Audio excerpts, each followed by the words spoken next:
Ma'am आप post code 980 के जो है हक के लिए अपने यहाँ पर पहुँचे हैं शिमला सचिवालय में। अपने नाम बताएं और हमें बताएं कि किन किन समस्याओं का जो सामना करके आप यहाँ पर आए हैं। मेरा नाम शिवानी है और मैं हमीरपुर से आई हुई हूँ। हमें घर पे बहुत सी समस्याओं का सामना करना पड़ता है। घर के पेरेंट्स हमें नहीं करने देते हैं कि आप जाओ या शिमला जाओ, नहीं बैठने देते हैं। बोलते हैं कि घर में सब कुछ है, नहीं जाना, कहीं नहीं जाना है, लेकिन हमारा भी फ्यूचर होता है, हमने भी तो आगे का देखना है। ऐसा थोड़ी ना होता है कि हमारे घर वाले बोलते हैं कि आप लोगों की शादी करवा देंगे, सब कुछ ठीक हो जाएगा, पर ऐसा थोड़ी ना होता है कि अगर शादी के बाद ही सब कुछ ठीक होना होता है तो हमें अभी तक क्यों पढ़ाया, हमारे जो इतना खर्चा करवाया अभी तक का क्यों करवाया। इससे अच्छा था कि वो सारे पैसे हमारे इन्वेस्ट कर देते तो हमें उस पर ही ब्याज आ जाता, तो हमें पढ़ाना ही नहीं, तो हमें घर पे बैठा देना था। इतनी नॉलेज हमें देनी क्यों थी कि दुनिया की समाज की हम इतनी नॉलेज क्यों दे रही थी कि हमें घर का ही काम करना था, झाड़ू पोछा ये सब बर्तन मांजने थे, तो क्यों हमें ये सब झमेलों में डालना था। अब जब हमें ये चीजें सिखाई हुई हैं तो हमें अपने हक के लिए लड़ना भी तो चाहिए ना। लोकतंत्र है तो हमें सरकार से मांग भी रखनी पड़ेगी। हमें अपने हक के लिए सरकार के आगे हम कितने झुकेंगे भी, कितनी बार अब हम सरकार के आगे कितनी बार झुकेंगे। 2 साल से बार बार आके बोल रहे हैं कि सरकार प्लीज हमारा रिजल्ट निकाल दो, सीएम सर प्लीज हमारा रिजल्ट निकाल दो। अब कितनी बार सरकार को बोलेंगे, हम थक चुके हैं, हम बार बार बोल बोल के भी।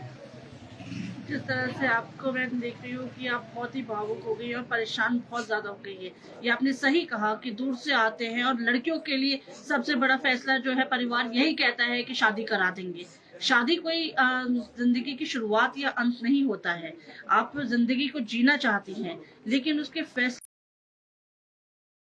यही सुनने को मिलता है कि आपका रिजल्ट नहीं निकलेगा, आप बेफालतू की सरकार के आगे झुक रहे हैं, आपका रिजल्ट नहीं निकलेगा। हर मतलब घर का छोटे से छोटा बड़े से बड़ा हमें यही ताना मारता है कि आप सरकार के आगे क्यों झुक रहे हैं, सरकार कुछ भी नहीं करेगी, नहीं निकलेगा आपका रिजल्ट। सरकार पर पूरा भरोसा है कि पर हमें भरोसा है, तभी हम सरकार के पास बार बार आ रहे हैं कि सर प्लीज हमारा रिजल्ट निकाल दो। हम हर बार कोशिश करते हैं कि सीएम सर से मिला तो जाए, एक बार मिलके हम उनके आगे हाथ तो जोड़ते कि सर प्लीज रिजल्ट निकाल दो, सर प्लीज 2 साल हो गए। हम 2 बजे का टाइम आपको दिया है मुख्यमंत्री ने, क्या लगता है आपको, क्या उम्मीद है आपको? उम्मीद तो हमें हर बार होती है, पर इस बार उम्मीद है कि सर की कैबिनेट की कल की कैबिनेट में हमारा मुद्दा रखेगी सरकार।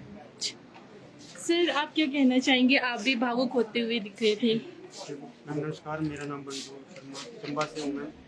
सबको पता है मैम, चंबा से यहाँ से 400 किलोमीटर है, 400-800 किलोमीटर बनता है आने जाने का दोनों तरफ से। तो कितना मैनेज कर रहे हैं मैम, खर्चा देखो आप, बेरोजगार है एक तो हम, तो कम से कम 5-6 हज़ार रुपये हम अप डाउन होता है हमारा। तो हम 6 बार आ चुके हैं इधर।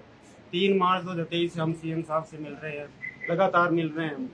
तो हमें बस हर बार आश्वासन मिलता है हर बार। तो हम इस बार इस मकसद से आए हैं कि हम जब तक हमारा काम नहीं होता तो हम इधर, ये 3 दिन से हम इधर ठहरे हुए, तो आगे भी हम यही, हमारी स्ट्रेंथ बढ़ रही है डे बाई डे, तो हम इधर ही अब जाने वाला नहीं, क्योंकि हर बार सीएम से आश्वासन नहीं मिल रहा है। तो इस बार हम कोई अच्छा रिस्पॉन्स या कुछ लेके जाए हम। सर कितना मुश्किल है बेरोजगार के लिए घर का खर्चा और यहाँ शिमला तक का सफर, और मुख्यमंत्री से फिर भी आपको आश्वासन ही मिल रहा है, तो क्या कहना चाहेंगे सर? बहुत मुश्किल मैम, कैसे मैनेज कर रहे हैं वो हमें पता है। हम बेरोजगार है तो हमें पता है कि कितना हम कम से कम 50-60 हज़ार रुपये खर्च कर चुके हैं 6-7 बार हम शिमला है। चंबा कितना दूर पड़ता है। हाँ जी सर कल कैबिनेट है कुछ उम्मीदें आपको? उम्मीद तो है मैम, हर बार उम्मीद से ही रखते हैं हम कि कुछ होगा, लेकिन इस बार तो कल कैबिनेट है तो हम सब फुल मूड से आए कि नहीं कल होगा, और तभी हम घर जाएंगे। जी सर आप कुछ कहना चाहेंगे? आप लगातार इस मिलने आ रहे हैं, लगातार आपको आश्वासन दिया जा रहा है, क्या कहना चाहेंगे आप? हम पहले तो मीडिया वालों को धन्यवाद करते हैं कि सीएम तक हमारी बात पहुंचा रहे हैं। देखो आपके सामने बच्चे कितने रो रहे हैं, अभ्यर्थी परेशान है, बुरी हालत है।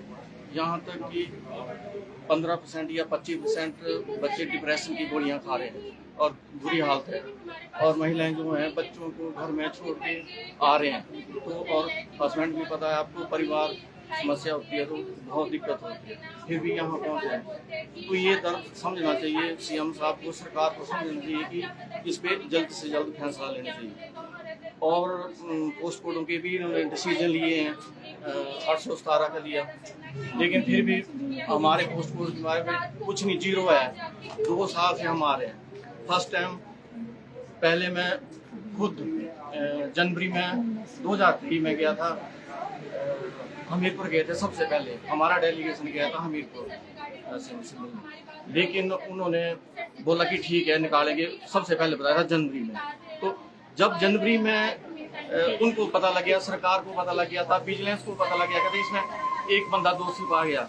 लेकिन जब इसकी FIR लॉन्च हुई तो वो मार्च में हुई। संदेह के घेरे में है कि क्यों सरकार इतनी डिले कर रही है। जैसे ही अभ्यर्थी लॉन्च हो जाती है तो ऐसा क्यों हो रहा है, लेट क्यों हो रहा है। अब नीट के मामले में देख लो आप, नीट के मामले में बच्चे पकड़े गए हैं, ठीक है पकड़े गए हैं, लेकिन उसके साथ ही रिजल्ट निकाला उनको, एडमिशन ले रही है। तो हमारा तो इसका एम्प्लॉइज के है, वो तो अभ्यर्थी हैं, कैंडिडेट ट्रेनिंग के लिए जा रहे हैं। हमारा तो नौकरी का है, हम नौकरी के लिए पैसे के लिए जा रहे हैं, कुछ अर्निंग के लिए, लेकिन फिर भी इस पे कोई एक्शन लिया जा रहा है। वो बहुत बड़ा स्कैम था नीट में, लेकिन जो इसमें सिर्फ एक कैंडिडेट है, उसमें भी एक ट्रांजैक्शन पाई गई है, लेकिन बहुत ज्यादा नहीं है, लेकिन उसमें भी अड़चने डाल रही है। सारा हर बार बोल रहे हैं सीएम, हम 50 बार मिल गए सीएम से, लेकिन फिर भी वही आता है कि करेंगे, कर रहे हैं हम। अगर कैंसिल करना होता तो हम पहले कर लेते, लेकिन फिर भी जीरो आ रहा है। कोई भी हमारी फाइल के साथ हाथ लगाने को तैयार नहीं है। क्यों? क्योंकि कैंडिडेट परेशान है सारे, और कईयों की शादियां नहीं हो रही है, जो अनमैरिड है उनकी शादी, और बाकी 40+ है, तो वो कहाँ से रोजगार कर लें। उनको 10 साल बचे हैं सारे सर्विस करने के लिए, लेकिन फिर भी सरकार इसके ऊपर, अन्य पोस्ट कोड में उनकी एज कम है, लेकिन हमारे पोस्ट कोड में एज्ड बंदे हैं, ये समझना चाहिए, और परिवार वाले हैं। तो ये रोजगार सरकार 314 को दे रही है, ये कैंडिडेट 314 और 6 मल्टीप्लाई कर दो, उन परिवारों को रोजगार दे रही है, ना कि 314 कैंडिडेट को दे रही है। धन्यवाद।